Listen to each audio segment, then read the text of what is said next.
Yes, welcome to this exceptional and experimental video. In this video, we have a gearbox model, and in this model, we have gears arranged in such a way that we have gear 1 up to gear 4 plus reverse gear.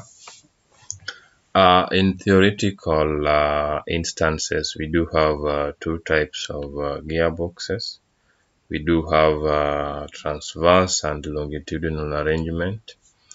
Transverse setup being more efficient because power from the engine has less hardware to turn before it reaches driven wheels, while longitudinal is a bit less direct, and also longitudinal also is generally not good for bigger engines.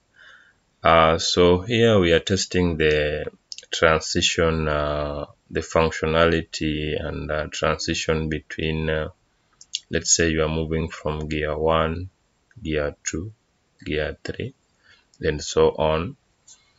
In this model, it seems from what we can observe is that the transition between gear 3 and gear 4 is not that smooth, and also the reverse gear is not that smooth as well. That is what we'll need to fine tune. Everything here was fabricated through 3D printing. We started with CAD design, then we went to 3D printing.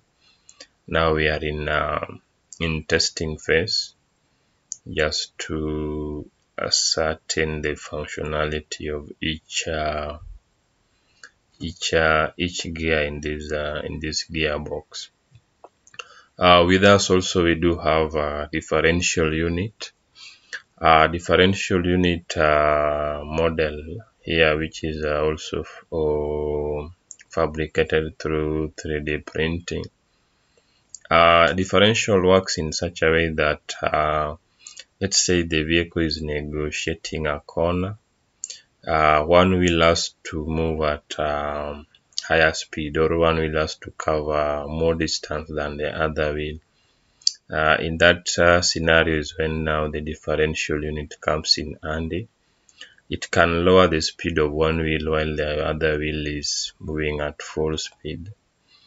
And the one I'm rotating right now is that is now the driving force from the engine coming to the rear wheels.